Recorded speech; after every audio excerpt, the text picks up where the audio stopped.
Merci beaucoup. Je vous remercie, Béatrice. Messieurs et mesdames les journalistes, je vous remercie pour votre disponibilité et souhaite être à la hauteur de vous donner les informations pour lesquelles vous êtes déplacés.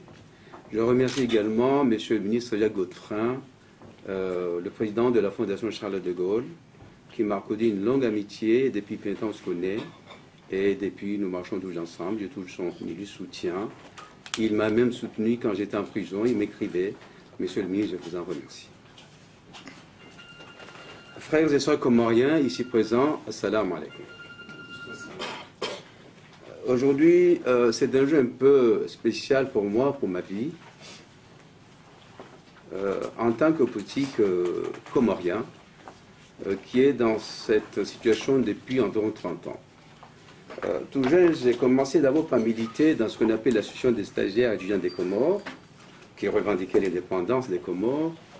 Et puis, j'en suis arrivé à soutenir très longuement et pendant plusieurs années l'ancien président Taki, Dieu son âme, qui a été plusieurs fois en exil en France, et j'ai toujours vécu cet exil avec lui. Et donc, c'est un peu ma vie politique de militant avant de commencer à fréquenter les pouvoirs. Je suis devenu ministre pour la première fois sous la présidence du président Johar, qui m'a nommé ministre des Affaires islamiques, des relations avec les pays arabes, et puis ministre du président Taki, de la réforme administrative et de la fonction publique, et puis encore de l'intérieur, de l'information, et ça après avoir été élu député dans ma région. Bon, ma vie politique avec le président Taki, malgré les années qu'on a passées ensemble dans une certaine résistance contre les mercenaires, mais aussi contre des pouvoirs que nous jugeons corrompus, n'a pas quand même donné les résultats escomptés. Dans la mesure où nous nous sommes un peu fâchés au cours de son mandat, je n'ai même pas fait 2 ans avec lui, on s'était fâchés. Et ça à partir du problème, disons, de la question du séparatisme enjoinné. C'est-à-dire la gestion dont le pouvoir que j'appartenais usait, je me mécontentais et je ne voulais pas procéder ainsi. Et donc ça m'a mis en froid avec le président et finalement il a fini par me remercier parce que les contacts que j'avais en tant que ministre de l'Intérieur avec le régime, avec les séparatistes en juin, m'auraient amené à nouer un dialogue. Et j'étais bien entendu contre le débarquement qui a eu lieu et qui a été un échec. Ce qui a fait que le président et moi étions fâchés, et voilà. Mais c'est à partir de ces choses-là que je me suis mis réellement politique, que j'ai créé un parti que j'appelais à l'époque le RDC, Rassemblement pour le Renouveau Démocratique, qui est devenu aujourd'hui l'ACADIM, c'est-à-dire la Convention pour l'alternance démocratique et l'intégration mutualiste. Bon, ma vie politique, elle est assez longue, mais je vais commencer à partir de, disons, du séparatisme, c'est-à-dire le séparatisme qui a conduit effectivement au démembrement du pays, qui a abouti à cette notion de 2001, c'est-à-dire qui a institué cette tournante à laquelle je m'étais élevé à l'époque. Je me disais, je connais cette tournante en disant qu'elle n'était pas vraiment démocratique, puisqu'elle instituait une logique insulaire. Et donc, les candidats qui se présentaient à l'élection, ils pouvaient n'être que grands comoriens, que enjouanais, comoriens.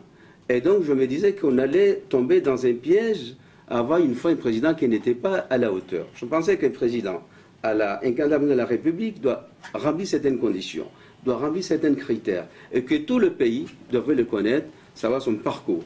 Et la logique insulaire nous a pris ça. Les candidats qui viennent à se présenter aujourd'hui sont des éléments inconnus par le pays. Bon. Cela passant, j'ai soutenu l'idée selon laquelle cette tournante n'est pas réellement démocratique. Et que, par conséquent, il va falloir, tôt ou tard, la toiletter, cette constitution, et aller vers un régime qui permette à tout le monde, aux Comores, d'être à l'aise, démocratiquement parlant, et de pouvoir soumettre ses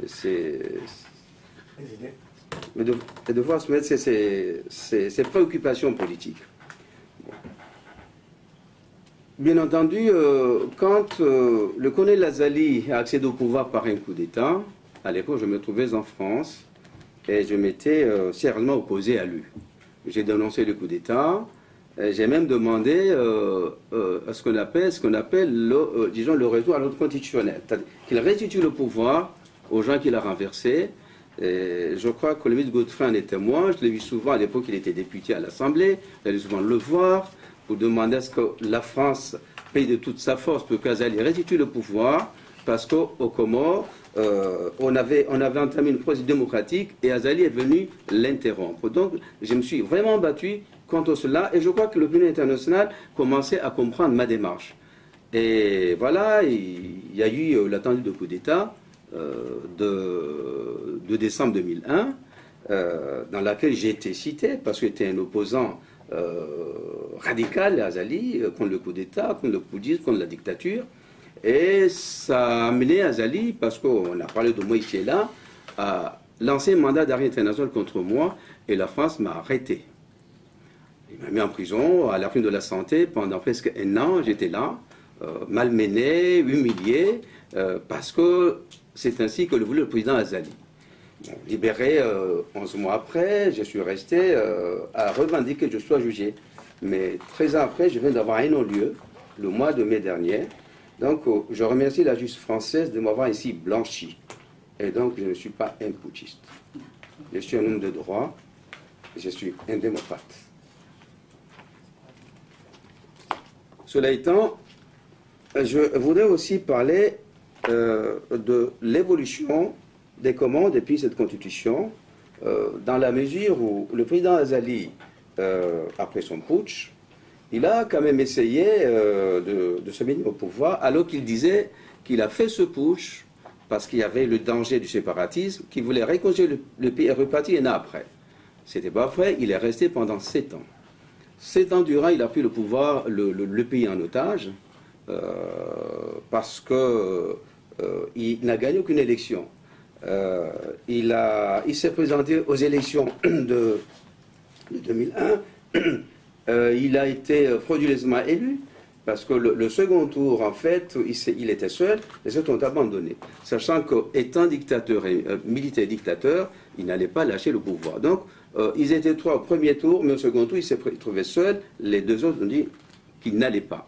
Donc, il est frauduleusement élu ou faussement élu. Il est resté là pendant 7 ans. Bon, il est parti après posséder la place à Sambie, mais il n'est pas parti comme ça de son propre chef, parce qu'il y a eu quand même l'Union africaine, pardon, qui est venue appuyer la démocratie aux Comores, qui est venue faire en sorte à ce que la démocratie soit respectée. Et donc, quand il y a eu les militaires africains, il n'a pas pu se maintenir au pouvoir, mais il aurait pu se maintenir. Il était obligé de partir et laisser la place au président Sambie. Donc, Sambie a été démocratiquement élu, fortement, parce que les Comoriens en avaient assez de la dictature, en avaient assez des fraudes électorales, en avaient assez des intimidations, et donc le président a été élu confortablement. Bon, élu confortablement, il a initié une politique en fait de développement, il a ouvert le pays un peu vers les pays arabes, il a développé une diplomatie, mais notamment au Moyen-Orient. Sur le plan européen, occidental, les Comores ont été un peu effacés. Il est d'une culture arabo-musulmane, et donc ça ne lui a pas permis de s'ouvrir vers l'Occident. De nombreux pays, je dirais radicaux, sont venus soutenir la présidence du président Sambie. Je vais citer la Syrie, la Libye, voire même le Soudan. Certains pays-là étaient revenus en force aux Comores et soutenaient le pouvoir du président Sambie. Et sans oublier effectivement le pouvoir iranien qui était là fortement, qui s'est bien impliqué dans la gestion de la politique comorienne sous la présidence du président Sambie. et qui donnait lieu à inquiétude, en fait, dans la mesure où nous pensions que c'est une intrusion, c'est un régime dont on ne peut plus antidémocratique, et que son implantation ou sa pénétration dans notre pays donnait lieu à beaucoup d'inquiétudes. Bon. Heureusement, il y a cette notion que je condamne à des côtés quand même positifs, parce qu'il n'accepte qu'un mandat.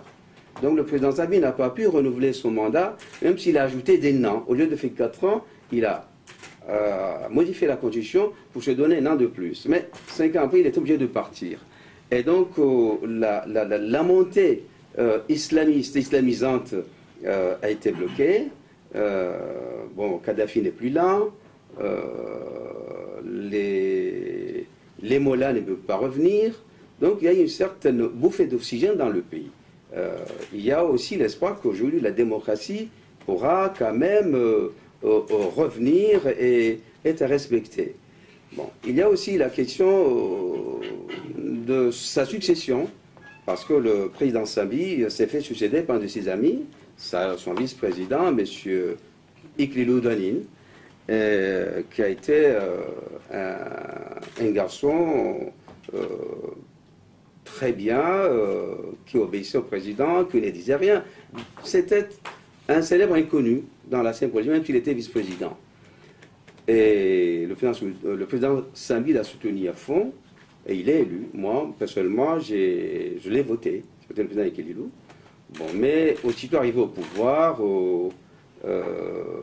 il n'a pas suivi les programmes pour lesquels il a fait campagne, et il est un peu détourné par des amitiés, par exemple avec le colonel Nazali, qui s'est rapproché de lui, chose que j'ai trouvé un peu inconfortable, dans la mesure où le colonel Nazali, c'est un monsieur et un homme qui s'est tout fâché avec la démocratie, alors que le président Ikililou, lui, était élu démocratiquement. On le soutenait, on évoluait à partir des pratiques réelles démocratiques, esprit des normes démocratiques.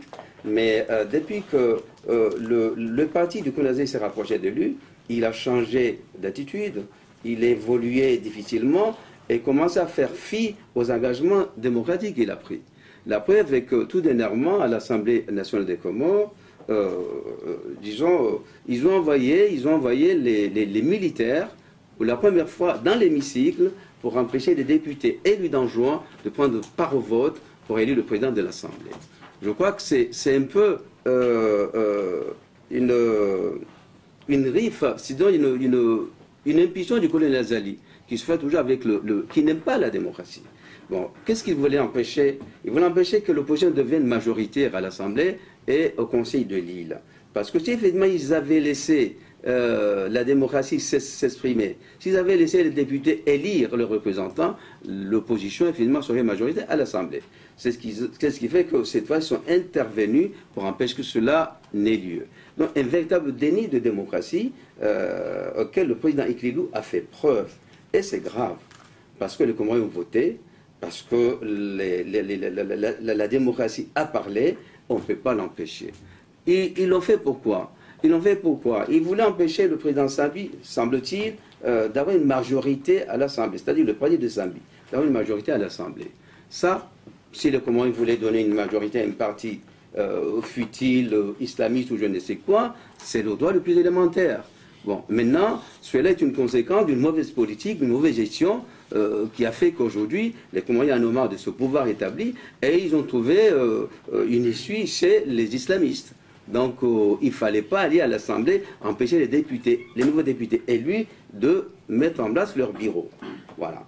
Et donc, ça, c'est condamnable et c'est très grave.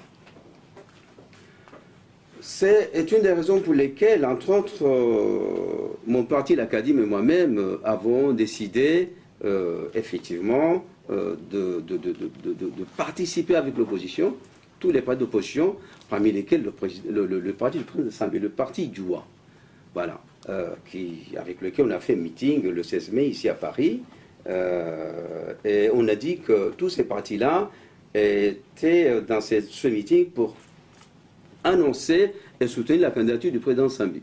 Je crois qu'il y a une confusion. Nous avons fait meeting à Paris juste pour dénoncer ce qui se passe à Moroni. L'incapacité du régime à défendre les normes démocratiques, les malversations, la mauvaise gouvernance, et donc empêcher solidairement que les prochaines élections soient fraudées. Parce qu'on a compris que ce qui s'est passé à l'Assemblée, si on ne se rassemble pas et si on ne se bat pas très fortement, Ekililou, Mamadou et Azali sont aussi capables de détourner le souverain universel en 2016. C'est l'objectif de notre rassemblement. Défendre la démocratie, empêcher que les prochaines élections soient fraudées. Voilà. Et dans ce contexte, les gens ont dit que nous sommes tous rassemblés pour soutenir que M. Sambi revienne au pouvoir et qu'il se pose candidat. Oui, bon, c'est vrai. Personnellement, moi je suis candidat pour la présidence de la République. Je ne suis pas contre que Sambi le soit. Politiquement, je ne suis pas contre. Parce que je trouve que notre constitution est très complexe. Il faudra peut-être revoir certaines choses et lui donner une certaine lisibilité, qu'elle soit lisible davantage. Si politiquement il le peut, je n'ai rien contre. C'est un Comorien, c'est un ancien chef d'État, et je ne sais pas pourquoi on pourrait empêcher qu'on se représente. Mais est-ce que juridiquement il peut le faire? C'est là la question. Est-ce qu'il sera autorisé? Est-ce que la Cour constitutionnelle des Comores admettrait que Sambi, en tant qu'ancien président enjoinné, vient se représenter à nouveau à Moroni avec les grands Comoriens? Ça, c'est une affaire juridique. Mais politiquement, je pense que tous les Comoriens ont le droit de se présenter à toute forme d'élection. Bon, et c'est pour ça que je m'engageais effectivement à revoir un peu cette constitution, à avoir certains points de cette constitution. Donc ça, c'est l'objet de notre alliance. Ce n'était pas d'aller soutenir la candidate du président Sambi, contre laquelle je ne suis pas, je ne m'élève pas, je suis pour, c'est peut se présenter. Mais je pense que notre alliance a droit à plusieurs candidats. Si il est la candidate du président Sambi, il faut qu'il y en ait d'autres. Parce que si on va tout droit avec la Cour constitutionnelle et la nuit, la candidature de Sambi, mais il faut qu'il y en ait au moins un, ou une, ou deux dans cette alliance. Mais si au dernier moment, Sambi est annulé, il est empêché, qui serait encore candidat pour l'alliance? Il y aurait personne pour représenter l'alliance. C'est la raison pour laquelle je présente ma candidature, ou je soumets ma candidature à cette alliance. Parce que je suis candidat à la candidature pour cette alliance. Mais je suis candidat de la CADIM, candidat de la RP, et je présente cette candidature à cette alliance également. Donc je reste ouvert avec elle pour discuter. Et je pense qu'une fois de retour aux Comores, ma candidature sera entérinée dans le cadre d'un grand congrès qui va rassembler les Comoriens, des îles, enjoignés, Grands Comoriens et Moéliens. Voilà ce que je pense pour la candidature du président Sambi. Apparemment, je ne suis pas contre.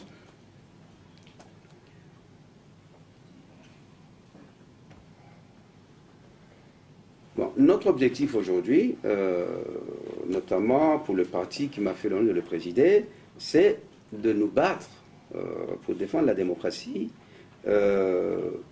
défendre la transparence et encourager les initiatives privées et surtout instituer une décentralisation forte au niveau de notre pays. Parce que je pense que cette politique-là, il faut désenclaver notre pays. Et on ne peut arriver à cela qu'en décentralisant fortement le pays. Et je pense que cette décentralisation est nécessaire et il faudra l'engager. Maintenant, comment y parvenir? Je pense à une sorte de refondation institutionnelle, c'est-à-dire que les Comoriens aujourd'hui, par le séparatisme, il y en a qui disent qu'il nous faut un régime confédéral. D'autres disent non, il faut une république unie et solidaire. Alors, je pense que ces deux tendances, il faudra les confronter dans le cadre d'un référendum pour leur poser la question. Quelle est la nature du régime qu'il faut avoir une république confédérale ou une république unie et solidaire? J'ai dit à mes amis comoriens que si j'étais élu président, je ferais un référendum 18 mois après mon élection pour vous demander s'il faut que nous Soyons une république confédérale ou une république unie et solidaire avec une forte décentralisation. C'est sur cette deuxième hypothèse que je penche. Mais j'ai pris l'engagement de faire ce référendum si toutefois je suis élu président de la République. Donc, je pense que sur les cas concernant la candidature du président Sambi, il y a des aspects juridiques qui je pourrais demander à mon ami et conseiller, M. Tricot, d'en parler davantage. Mais pour moi, politiquement, je n'en vois pas d'inconvénient, d'autant plus que je suis d'avis que tous les Comoriens, quels qu'ils soient, s'ils ont les compétences et les talents, de se présenter à l'avenir de la République. Voilà. Et j'en ai fini. On va passer aux questions. Si maintenant Bertico. Oui, ce que je propose, je vais juste intervenir 5 minutes sur l'aspect très important qui a été annoncé par M. Achirafi Saïd Hachim, à savoir la refondation institutionnelle de l'Union des Comores. Pourquoi M. Achirafi Saïd Hachim n'est pas un candidat de l'opposition comme les autres? Parce qu'il est le seul à développer une vision institutionnelle que je qualifierais un peu de gaullienne. Je parle sous le contrôle de M. Jacques Godefrin, président de la Fondation Charles de Gaulle. Et effectivement, je pense que notre candidat a cette vision gaullienne d'engager une grande réforme institutionnelle. Et c'est pour ça qu'il parle de 18 mois, parce qu'il faudra bien 18 mois pour réunir une assemblée constituante, pour faire rédiger des cahiers de doléances dans tous les villages de l'Union des Comores et mettre fin à l'instabilité institutionnelle comorienne. Je sais que comparaison n'est pas raison, mais on a une instabilité qui est pire que celle que la France a connue sous la 3e et la 4e République. Parce que de fait, on a une constitution qui essaye de réunir ce qui est inconciliable. C'est-à-dire qu'on a une Assemblée nationale qui fonctionne avec des élections législatives, et on a vu récemment les problèmes que ça a posé, avec élection d'une partie des députés, la majorité des députés, au suffrage universel direct. C'est l'article 20 de la Constitution comorienne qui a été révisé en 2009 par M. Sambi. Et vous avez également une autre partie des conseillers insulaires, 3 par île, qui sont élus au suffrage indirect. C'est-à-dire que c'est un mini-sénat à l'intérieur de l'Assemblée comorienne. Et ça, c'est un système qui ne veut pas fonctionner, parce que l'article 20 de la Constitution est un article totalement antidémocratique, puisqu'on prévoit un règlement intérieur qui suffit pour chaque île à mettre au point les conditions d'élection au suffrage universel indirect des représentants des 3 îles, des 3 représentants des 3 îles. Donc ce système-là, il faut y mettre fin, parce que ça favorise l'actuel système, qui de fait, depuis le colonel Azali, n'a pas changé. C'est un système autocratique, et qui est fait pour qu'effectivement, on viole constamment la Constitution. Et c'est le cas actuellement, la Constitution est violée, avec le putsch à l'Assemblée nationale avec les militaires, et c'est également le cas pour l'ancien président Sambi, qui voudrait violer la Constitution. Et là, cette fois-ci, c'est l'article 13 de la Constitution, qu'il a lui-même réformé en 2009.